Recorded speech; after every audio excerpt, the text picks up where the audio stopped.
Vamos lá, galera. Todo mundo pergunta isso pra mim. Eu vou nos lugares e fala assim: abre a Bíblia freestyle. Eu falo: não, calma, ainda não. Bom, vamos lá. Nas últimas 2 semanas eu estive viajando para variar, né? Tá virando um hábito já comum, né? Diferente é quando eu não viajo, né? Bom, e há 2 semanas eu estive em Goiânia. Foi um tempo bem legal com os irmãos do nosso próprio ministério lá. Foi bem interessante, um tempo assim, onde a gente começa a perceber as coisas que Deus às vezes tem falado ao nosso coração. É algo que Deus tem repartido com pessoas em diversos lugares. Isso é bom, porque traz ao nosso coração o sentimento de que a gente não está sozinho, de que a gente às vezes não está ficando louco ao tentar viver um evangelho que rema na contramão, né, contra essa correnteza do que a maioria das coisas que a gente está vendo por aí. E agora na semana passada também eu estive em Recife. Fui pregar no aniversário de uma igreja lá, que são amigos, é gente muito próxima. E foi um negócio assim espetacular também, foi um tempo de Deus. A única coisa engraçada e zoada que aconteceu, se bem que na hora não foi nada engraçado, é que a gente aproveitou que estava em Recife, né? E falou: vamos para a praia? Vamos. Aí eu, a dona Marina e o Pedro comemos um peixe e o bagulho foi forte, entendeu? Aí nós passamos mal o fim de semana inteiro. Vomitava, diarreia, tudo que entrava saía bem rapidinho, né? E aí o que aconteceu? A gente acabou meio que não aproveitando da viagem nada. E foi legal porque, tipo assim, eu preguei 4 vezes lá no fim de semana. E à base de remédio, eu fui totalmente dopado. Então se alguém perguntar o que eu preguei lá, eu não lembro de nada, né? Mas foi interessante, foi um tempo muito bom. E nesse tempo todo que eu estava viajando, algumas ideias que eu compartilhei lá, eu achei que seriam oportunas para essa data hoje, em que a gente está falando sobre essa questão das pessoas que têm sido reconhecidas pela igreja como aqueles que têm se empenhado, aqueles que têm dado bons testemunhos. Não que, na verdade, no meio de todos nós não haja outros bons testemunhos, mas a gente tem como papel fundamental na igreja reconhecer aqueles que têm se destacado, aqueles que têm feito coisas que são realmente sobrenaturais, que excedem o natural, que excedem o que se espera ou aquilo que seja lógico na vida de um homem. E a palavra que Deus tem incomodado meu coração é com relação à parábola do semeador. A parábola do semeador é um texto muito interessante, porque ela é relatada mais de uma vez nos evangelhos, e você começa a perceber que Cristo dá uma ênfase muito séria a ela. Ele começa então a falar dessa parábola como se ela trouxesse uma verdade muito pesada, muito importante, que precisa ser trazida à nossa vida. E a coisa mais interessante é que tem muita gente que acaba usando dessa parábola segundo a sua própria conveniência, para dizer que se a gente deu certo com Deus é porque nós somos a boa terra, a semente que caiu sobre a boa terra, e que na verdade as outras pessoas que não estão dando certo são as pessoas que não são boa terra, que são terra que tem espinho, que são terra que tem pedra e outras coisas assim. E quando a gente faz esse tipo de análise, a gente acaba se esquecendo de observar as coisas que são mais importantes. E 2 coisas me chamam a atenção. A primeira delas é que nós, como terra, na verdade, simplesmente produzimos coisas segundo a nossa própria natureza. E uma terra com pedra, por exemplo, ou uma terra com espinho, ela não tem a capacidade de mudar a sua própria natureza. Então olha o tamanho da bomba. Se você tem sido um solo pedregoso, que não facilita o germinar dessa semente de Deus, você tem que entender que a culpa é sua, mas que você não tem o poder de mudar a si mesmo. Agora, aquele que tem poder para mudar a sua própria vida é o próprio que semeia as boas sementes. Então nós precisamos começar a compreender qual é a nossa responsabilidade e fazer com que a nossa vida se torne submissa àquele que tem poder para passar o trator na nossa vida, se necessário. E é incrível como isso muitas vezes vai na contramão daquilo que muitas pessoas estão pregando por aí. Porque tem muita gente dizendo que você precisa pensar em semente na perspectiva de produtividade. E isso é o maior papo furado que alguém pode falar para você. Porque, irmãos, entendam um negócio: o reino de Deus, ele é associado à semente o tempo todo, mas nem tudo que os homens estão dizendo aí fora que é semente, realmente é. Por exemplo, dinheiro não é semente. Ninguém que coloque dinheiro no reino de Deus esperando receber mais, vai receber, porque isso é uma mentira. Agora, o que é semente verdadeiramente? Fidelidade é semente, porque aquele que é fiel a Deus e fiel em repartir tudo que tem recebido com aqueles que precisam e com as coisas do reino de Deus, independente da quantidade, essa pessoa vai colher. E ela vai colher o quê? Ela vai colher o que ela plantou. Quem planta fidelidade vai colher fidelidade. E se tem uma coisa legal nessa conta, é que é muito bom saber que Deus é fiel com a gente, que Deus vai nos suprir segundo a fidelidade dele. Mas muita gente está atropelando esses conceitos e está tentando plantar coisas que não são semente para ver se o bagulho nasce. Então, irmão, faz um teste, pega umas moedas, enterra no quintal da sua casa e vê se nasce um pé de dinheiro. Não vai nascer, não vai dar certo. E não é assim que as coisas funcionam. E a gente acaba percebendo também, então, que nós como solo, que muitas vezes somos aqueles que não estão favorecendo o nascimento de determinadas sementes, nós precisamos então submeter a nossa vida a Deus, porque Ele é o agricultor, Ele é aquele que vem e semeia no nosso coração. E algumas vezes, para que algumas sementes surjam, o que vai acontecer? Nós vamos ter que ser arado, vai ter que passar o trator, e passar o trator na nossa vida, dói. Então, é uma boa métrica para saber se você tem sido uma pessoa transformada pelo poder de Deus. Está doendo? Não. Então desconfie. Dá uma olhada na data de validade do evangelho que pregaram para você, porque você pode ter comprado alguma coisa aí estragado. Agora, está doendo? Está mexendo lá no meu íntimo, porque quando eu leio a palavra de Deus, ela me confronta. Então está certinho, irmão. É isso mesmo. Se está doendo é porque está incomodando. E se está incomodando é porque as coisas de Deus estão sendo confrontadas com as suas próprias coisas. E isso é bom. Isso é um bom sinal. Agora, o outro ponto da parábola do semeador que é interessante é quando você começa a perceber que a figura do semeador nessa história, que é o homem que sai jogando sementes, representa a figura do próprio Deus. O semeador não é nenhuma outra pessoa. O semeador não é os crentes.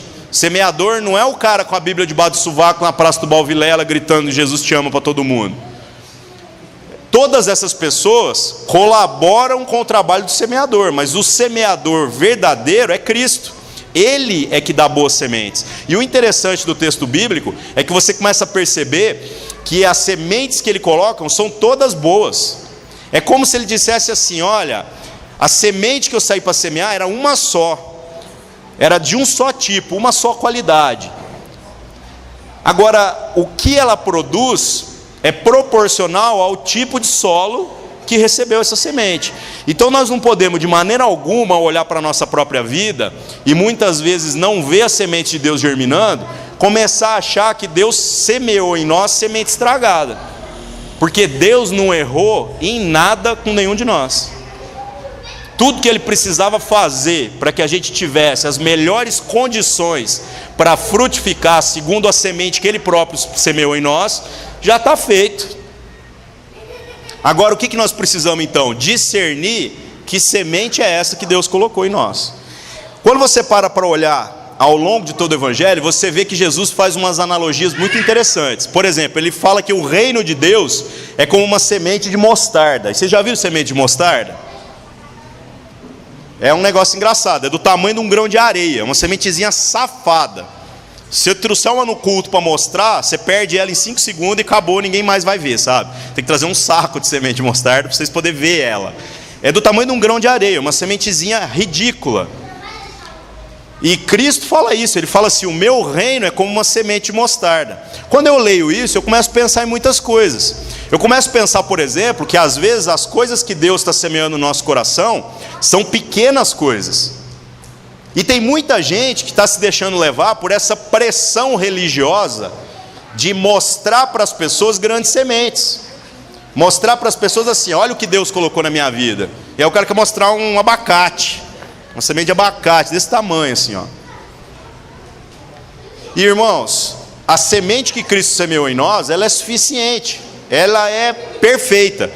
Se você for no Google e colocar lá assim, mostarda, certo? Dá uma olhada no tamanho da árvore que essa pequena semente é capaz de produzir. É uma árvore grande, grande mesmo. De maneira que o texto até diz, e isso se torna verdade, os passarinhos podem vir fazer ninho nessa árvore. Então aquela semente mais ridícula de pequena, ela tem a capacidade de se tornar algo muito grande. E nós precisamos então começar a discernir quais são essas pequenas sementes que Deus tem colocado na nossa vida. Sabe onde você vai encontrar essas sementes? Quando você começar a analisar a sua própria vida e tentar encontrar o que é que Deus fez por você. O que é que Deus iniciou um processo de transformação na sua vida. E aqui, meu irmão, vou falar um negócio para vocês. Em nome de Jesus, foge de quem inflaciona testemunho, viu? Já viu inflacionar testemunho? Funciona assim, ó. O cara fumava um baseado de vez em quando, mas quando ele pega o microfone, ele fala que ele era o maior traficante do estado. Por quê? Porque é bonito falar que você era doidão. Cara, isso é a coisa mais idiota que eu já vi, a coisa mais ridícula. E muita gente tem feito isso. Vamos parar para pensar. Imagina um playboy que nasceu dentro de um condomínio fechado e só brincou ali tomando leite com pera, criado pela avó dentro do apartamento, e ele foi para a escola, entendeu? A aventura mais endiabrada dele foi jogar um emulador do Street Fighter 2. Foi a coisa assim mais profana que ele fez na vida dele. Sabe, o cara foi para uma escola cristã, teve uma educação cristã, ele foi para a missa todos os dias, aí ele voltou para casa, ele nunca brigou com ninguém, ele nunca brigou com seus pais, ele teve uma conduta perfeita. Aí um dia, quando esse cara tem lá 20 e tantos anos de idade, esse cara encontra Cristo. E aí eu te pergunto, que testemunho esse cara tem para dar? Se a conduta dele, antes dele encontrar Cristo, era perfeita. E quando você começa a perceber que as pequenas sementes de Deus em nós são muito importantes, você vai entender que esse cara tem muita coisa a dar testemunho. Porque às vezes a gente está chamando aqui só quem era traficante, só quem era bandido, só quem era vida louca, né? E a gente está se esquecendo que às vezes esse cara, embora ele tinha uma conduta perfeita, se ele olhar dentro do coração dele, ele vai poder dizer com todas as letras de onde foi que Deus tirou ele. Porque, irmãos, conduta perfeita não leva ninguém para o céu. Se fosse assim, a gente estaria anulando a graça e o favor de Deus por nós. A gente estaria dizendo para o Pai que nós não precisamos do sacrifício do Filho dele. E quem nega o sacrifício do Filho por se achar suficiente, por se achar apto a entrar no céu, esse é o anticristo. Esse é aquele que nega aquilo que Cristo faz. Então qual que é o grande desafio? O desafio é a gente parar para olhar para as sementes que estão no nosso coração e começar a discernir quais são essas pequenas sementes, quais são essas coisas muito assim, às vezes insignificantes, mas que têm o poder de produzir grandes coisas. E Cristo é um cara interessante, porque ele é garimpeiro de sementes em nós mesmos. Ele vem, semeia no nosso coração, de maneira que dificilmente você vai encontrar uma pessoa que não tem recebido sementes de Deus. Mas ele, quando esbarra com as pessoas, ele é aquele que é capaz de encontrar sementes na vida das pessoas. Quer ver um exemplo legal? No Evangelho de Marcos, no capítulo 14, se eu não me engano, Jesus esbarra, no 13, ele esbarra com um fariseu que começa a fazer uma série de perguntas para ele. E dentre essas perguntas, ele está, na verdade, querendo saber quais são os mandamentos mais importantes a serem seguidos. E quando Cristo, na verdade, não fala nada demais, mas fala aquilo que está todo mundo já careca de saber, que o resumão da lei é amar a Deus sobre todas as coisas e amar os outros da mesma maneira que a gente se ama, o que acontece? Esse fariseu então concorda e diz assim: poxa, o senhor realmente sabe o que você está falando. E aí Jesus, e olha só, fariseu é sinônimo de hipócrita na nossa cultura, né? Toda vez que você fala assim, fariseu, nós estamos dizendo os religiosos que negaram Jesus, os religiosos que não reconheceram Cristo.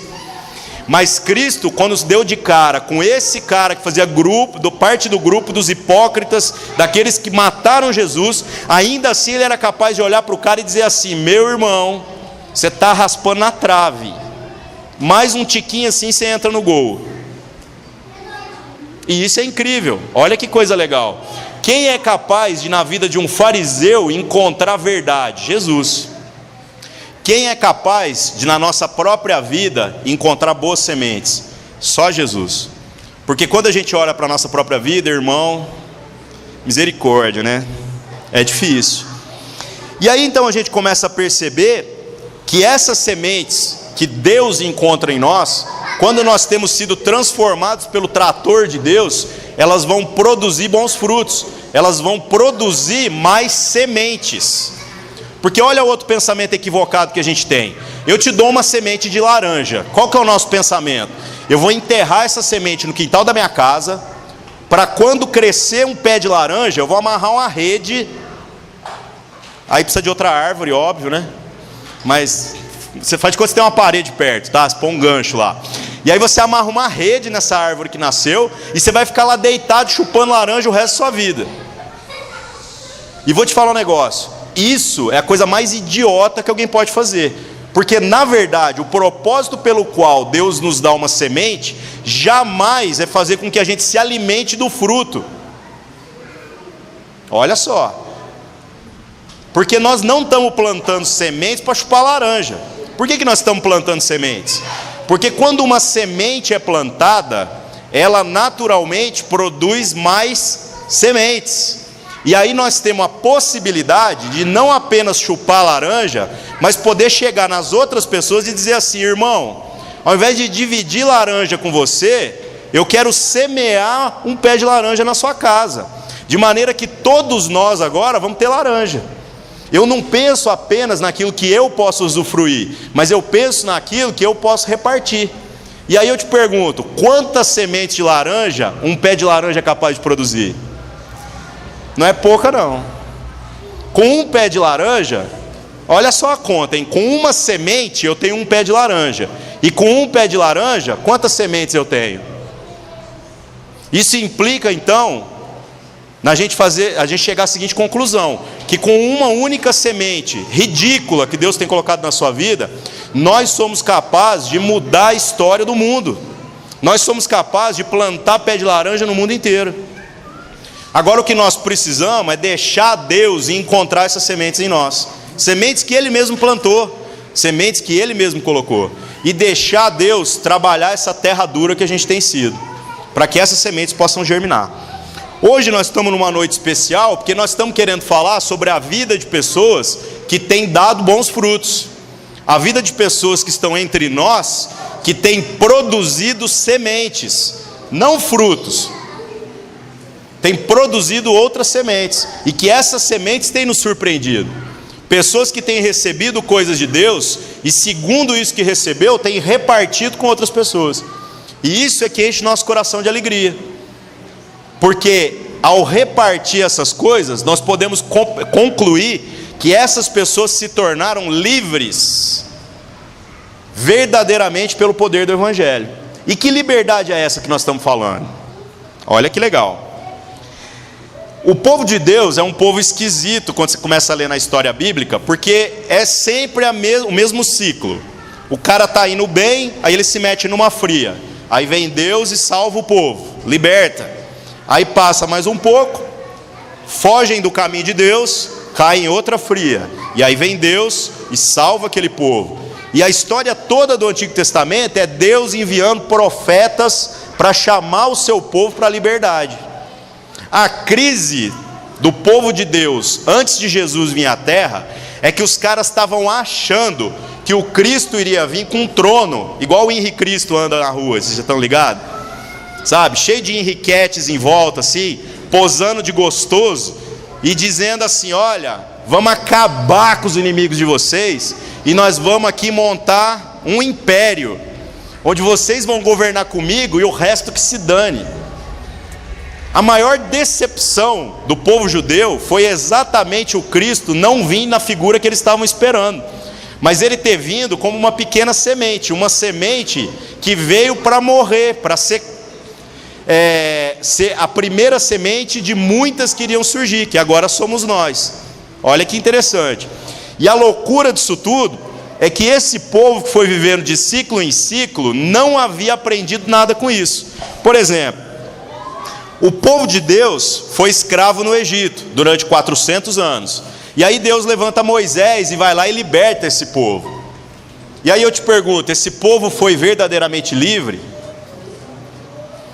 Esse povo foi verdadeiramente livre? Olha a crise dos caras. Os caras saem do deserto, saem do Egito, onde eles eram escravos durante 400 anos. E a hora que os caras estão experimentando dos milagres de Deus, caminhando pelo deserto, sabe que tipo de pensamento estúpido que passou pela cabeça deles? Falou assim: bom era lá no Egito, porque lá tinha açaí todo dia, né? Não era açaí, era carne. Lá tinha Guaraná Mineiro todo dia, né? A gente era escravo, mas a gente tinha Guaraná Mineiro. Então olha que coisa interessante. Mesmo os caras tendo sido tirados da escravidão física, o entendimento dessas pessoas não foi liberto da escravidão verdadeiramente. De maneira que esses caras, então, mesmo saindo do cativeiro, continuavam sendo gente presa. Aí Deus, com toda a sua paciência, faz algo bem legal e didático. Ele fala assim: eu vou fazer esses caras ficar 40 anos andando no deserto para morrer todo mundo, porque não dá conserto. E por fim aquela geração ficou lá, 40 anos andando no deserto, para que uma geração que nasceu livre pudesse usufruir daquilo que Deus havia preparado. Aí depois você vai lendo, você vê na história desse povo que chega na Terra Prometida uma outra crise. Gente que começa a guerrear com os povos que estavam ali, e muitas vezes eles tomaram uns couro, sabe? Apanharam nas batalhas e foram dominados por outras nações. E quando isso acontecia, novamente Deus levantava uma maneira de resgatar o seu povo. Mas mesmo esse povo sendo resgatado e voltando para a Terra Prometida, ainda assim eles não entenderam o conceito de liberdade. Agora o Cristo, que vem como uma pequena semente, ele traz um novo conceito. Ele diz assim: meus irmãos, você pode até morrer, mas não tem importância, porque se você for verdadeiramente liberto pelas palavras que eu estou trazendo para vocês, então nada pode segurar a vida de vocês. O que ele diz é assim: não tenham medo daqueles que podem matar o seu corpo, tenham medo daqueles que podem lançar sua alma no inferno. Então, irmãos, nós estamos aqui falando sobre gente que já entendeu essas coisas sem precisar de explicação. Gente que entendeu que essa compreensão tem sido uma boa semente de Deus, e essas pessoas têm se empenhado em repartir isso com Deus. Hoje em dia, sabe onde nós vamos ver isso? Sabe onde nós vamos ver essas sementes? Ao perceber na vida uns dos outros gente que se libertou do sistema religioso. Sabe o que é isso? É assim, já viu aquele cara que toda semana você tem que ligar para ele e falar assim: ô irmão, você está bem? Hoje eu não estou bem não. Aí semana que vem você liga para o cara de novo: e aí cara, você está bem? Não, eu estou mais ou menos. E aí na outra semana você não liga, ele some, desaparece e entra em crise, implode, fica lá assim, vira emo, né? E fala assim: ninguém liga para mim. Olha que coisa zoada. Agora, as pessoas que já germinaram as sementes que Deus tem colocado no seu coração, olha o entendimento, olha a diferença. O cara não mais vive na dependência de um sistema religioso que está aqui para cobrar alguma coisa dele, mas ele compreende que nós estamos aqui para repartir aquilo que Deus tem nos dado. Então, se Deus tem me dado alegria, eu quero estar junto das outras pessoas, dos nossos irmãos, para repartir a alegria que Deus tem me dado. E se Deus, por outro lado, tem me dado luto, eu quero estar junto dos meus irmãos para repartir o luto que Deus tem me dado. E assim, irmãos, rindo junto e chorando junto, nós continuamos a vida, nós vamos tocando a vida, de maneira que todo mundo chega no final sem nem rir demais e nem chorar demais, porque nós vamos dividir as cargas, e no final todo mundo chorou, mas também todo mundo riu. E isso é um espetáculo, porque a vida se torna uma vida mais branda, uma vida que não é mais levada pela pressão dos sentimentos desse mundo. E aí então, nós estamos falando sobre esse tipo de gente, Gente que Deus tem levantado aqui, que já entendeu essas coisas. Gente que já entendeu que se ninguém ligar para elas, essas pessoas vão pegar e vão fazer força para estar andando junto. E isso é bênção, irmãos. Sabe qual que é o nosso sonho nessa igreja? Emancipar espiritualmente a vida de todo mundo.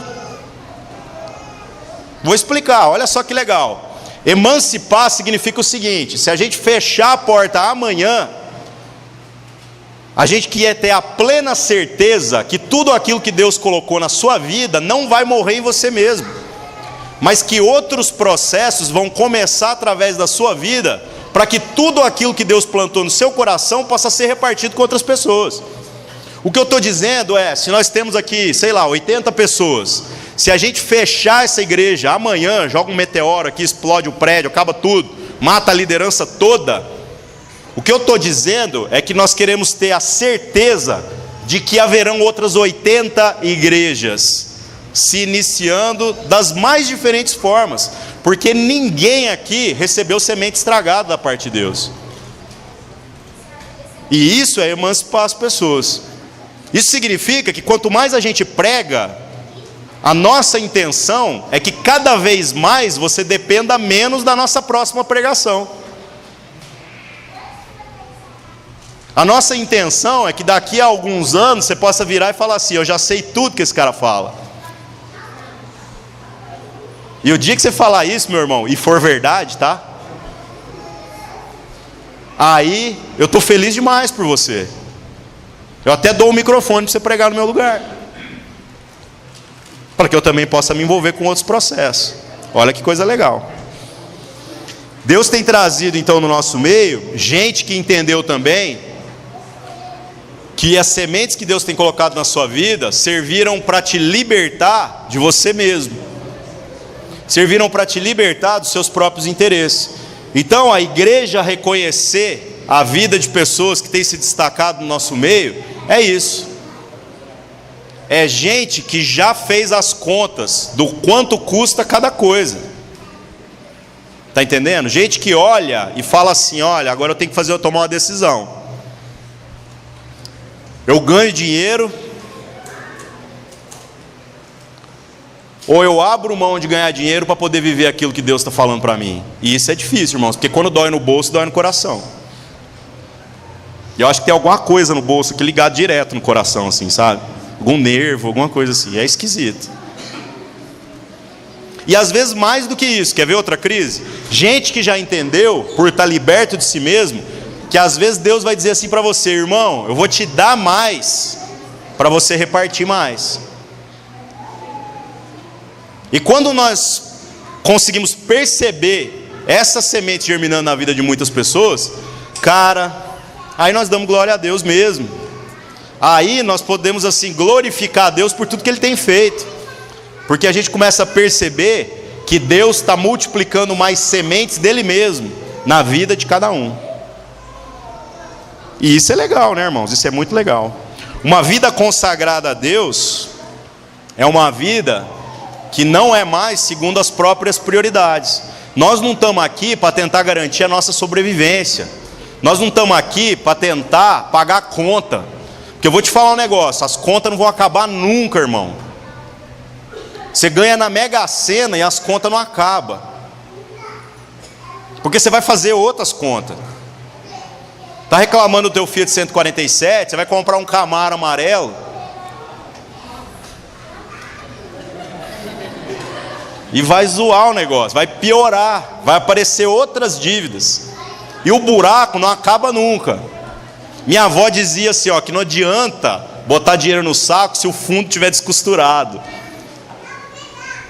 E às vezes nós vamos ter que entender que para costurar o fundo, a gente vai ter que parar de fazer outras coisas que enchem o saco. Costurar o fundo do saco é mais importante do que pôr dinheiro dentro dele. Mas às vezes, para costurar o fundo do saco, você vai ter que abrir mão de muito tempo no qual você poderia estar ganhando dinheiro. Então, gente livre de si mesma é gente também que já entendeu isso. Gente que olha para as circunstâncias da vida e fala assim: ah, eu já desisti de correr atrás dos meus próprios interesses. Eu já desisti de tentar dormir uma noite inteira sem ninguém me ligando de madrugada. Eu já desisti de achar que eu vou ter férias e que durante as minhas férias não vai ter nenhum irmão passando aperto a ponto de eu ter que sair da onde eu tô para ir lá chorar junto com o irmão. O nosso sonho é que a gente pudesse repartir essas cargas entre todos, mas não somos nós, na verdade, que vamos dizer quem são aqueles que são aptos ou não a suportar essas cargas. Mas Deus, que tem dado todas essas sementes, Ele, na verdade, vai revelar quem são as pessoas que têm se encontrado aptas. A grande verdade, irmãos, é que o negócio está na tua mão. É que o negócio depende de você. Porque aquilo que Deus precisava fazer, Ele já fez. Agora cabe a você submeter a sua vida ao tratamento de Deus, para que você possa ser o solo fértil que Ele tanto deseja. Nós queremos, na verdade, então, honrar a vida de gente, pessoas que entenderam que não precisam mais de ninguém dizendo o que essas pessoas têm que fazer. Porque isso também é vampirismo espiritual, tá ligado? Gente que vem para o culto e fala assim: o que eu tenho que fazer? Ó, irmão, o que você tem que fazer? E eu lá quero ser cúmplice das coisas que você vai fazer na sua vida. Se eu te disser o que você tem que fazer, quando der certo, você aplaude Deus, e quando der errado, você joga a culpa em mim. Então, como eu não sou bobo, eu quero sair fora desse esquema. Eu prefiro te libertar, porque tem tudo a ver com aquilo que Cristo fazia. Como funciona? Você chega e diz assim: irmão, o que eu devo fazer? Então nós pegamos a palavra de Deus, que é a nossa única regra de fé, e a gente olha na palavra de Deus de maneira que você conclua por si mesmo por que caminhos deve andar. E se você andar por caminhos legais, nós vamos aplaudir. E se você andar por caminhos ruins, nós vamos te salvar. Nós vamos te orientar a encontrar o caminho correto. Mas nós não podemos percorrer o caminho por você. Essas pessoas que nós estamos dizendo, que são aqueles que nós temos reconhecido na vida da igreja como pessoas que têm se destacado, são exatamente essas pessoas que já não dependem mais desse vampirismo espiritual, de precisar alguém chegar para essa pessoa e dizer assim: pula, vai, pula agora, bate palma agora, louva a Deus agora, lê a Bíblia agora. Porque é gente que já compreendeu que tipo de solo que é, e tem frutificado as pequenas sementes que Deus colocou dentro do seu coração. Essas pessoas são pessoas que têm uma consciência muito bem resolvida de origem e destino. É gente que sabe de onde veio e gente que já sabe para onde vai. E às vezes muita gente fala que as palavras que a gente tem trazido aqui na vida da igreja são duras. Mas o que nós queremos, gente, é fazer com que no nosso meio hajam pessoas com a convicção clara de destino na sua vida. Isso quer dizer o seguinte: você está indo para onde, irmão? Deus te tirou de onde, você está indo para onde? Ah, mas eu não estou enxergando para onde Deus está me levando. Beleza, mas se você já enxergou que Deus está te levando, então você tem uma consciência de destino. Você sabe que você está caminhando numa determinada direção, e isso é ótimo. Isso é ótimo. Nós precisamos de gente que não viva mais sendo levado pelo vento. Sabe, hoje eu vou montar uma banda. Aí amanhã, não, eu desisti da banda, eu vou gravar o Harlem Shake, que é mais fácil, é uma vez só. Aí o cara vai gravar o Harlem Shake e não dá certo, porque chega lá, ele muda de ideia e ele grava o Gangnam Style. E assim, o cara, tudo que ele começa, ele não termina, porque ele não tem uma compreensão de onde ele veio e para onde ele vai. E assim ele vai levando a sua vida, e hoje está bom, hoje não está. No meio do processo ele muda as prioridades. Não, Jesus, eu te amo. Aí amanhã, ô Jesus, eu te amo, mas deixa eu resolver umas tretas aqui antes. E para olhar, gente. Para olhar. Tudo é desculpa para a gente deixar as coisas de Deus para amanhã. Eu não estou dizendo que a gente não deve dar prioridade para a nossa família, que a gente não deve dar prioridade para o nosso descanso e para tantas outras coisas. O propósito do Evangelho é te libertar e não te aprisionar em programações infinitas. Mas tem muita gente que está dando desculpa esfarrapada para não estar junto. E como alegra o nosso coração, por exemplo, gente que está indo no futebol de segunda-feira e não joga bola. Porque já entendeu o privilégio de estar junto. Teve uma vez, teve gente que foi no futebol de segunda, não jogava bola e pagou. Porque a gente está entendendo que nós não estamos indo jogar futebol por causa do futebol. Porque tem dia que dá 4 times, é uma droga. Você joga 3 minutos. Nós estamos indo jogar futebol pelo privilégio de estar junto. Está entendendo? Nós estamos indo jogar futebol entendendo que vai ter gente que vai estar lá e não vai ter 5 contos para pagar. E aí você vai ter que pagar 10. Estou pensando que travesti é bagunça, né? Você acha que o dinheiro vai sair da onde? Deus vai ter que mover. Ai, Deus vai mover? Vai. Vai mover a sua mão no bolso para você poder abençoar o seu irmão. Essas são as pessoas resolvidas. O propósito então desse ensino do Evangelho, irmãos, é libertar a gente. É fazer com que a vida de vocês se torne independente desse cabresto que muita gente está buscando para a sua própria vida.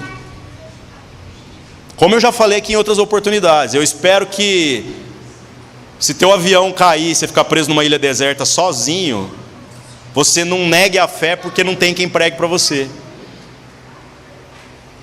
Nós queremos ter uma igreja de pastores e pastoras, e não uma igreja de gente cabeçuda, que quer ficar tendo seu ego adulado todas as semanas, recebendo a oração pastoral para recarregar as energias, e essas energias não viram nada, não produzem nada. Eu espero, irmão, que as sementes que Deus tem colocado na sua vida possam ser aquelas que vão produzir 30, 60 e 100 por um, para que você se torne um fornecedor de espiritualidade e pare de ser um consumidor. E nessa noite nós estamos aqui dando graças a Deus pela vida de homens e mulheres que têm se destacado nessas coisas. Gente que já entendeu o privilégio de repartir aquilo que tem recebido. Gente que podia estar dedicando o seu próprio tempo e esforço em cuidar dos seus próprios interesses, mas que tem escolhido o caminho mais difícil, que é o caminho de viver para o outro. E glória a Deus por isso. Glória a Deus por isso. Que você possa refletir sobre a sua própria vida e tentar discernir o que tem te impedido de se libertar dessa dependência espiritual, que muitas vezes é o que está prejudicando o germinar das sementes de Deus na sua vida. Amém? Vamos estar orando então. Baixe sua cabeça, coloque sua vida diante de Deus. Senhor nosso Deus, em nome de Cristo Jesus, nós pedimos perdão pela dureza do nosso coração e por todas as vezes que a gente tem buscado apenas o nosso próprio interesse. O Senhor não colocou semente estragada em nenhum de nós, Pai. O Senhor não errou em nada com nenhum de nós. Nós reconhecemos que se não tem havido a produtividade que o Senhor esperava, a culpa é nossa por não sermos o solo que a gente deveria ser. E nós também reconhecemos a nossa total incapacidade de nos transformarmos naquilo que é o ideal do Senhor. Mas nós queremos nos submeter ao seu tratamento, Pai. Que o Senhor passe o trator na nossa vida mesmo. Que o Senhor arranque os espinhos da nossa vida. Que o Senhor tire aquilo que nos atrapalha a viver com integridade tudo aquilo que o Senhor tem preparado, Pai. Em nome de Cristo Jesus, nós damos graça pela vida dos irmãos que têm entendido essa mensagem já. Pela vida daqueles, Senhor Deus, que já compreenderam que o nosso propósito aqui é repartir, é viver para o outro, é se sacrificar para que as pessoas possam ter vida. Em nome de Cristo Jesus. Amém.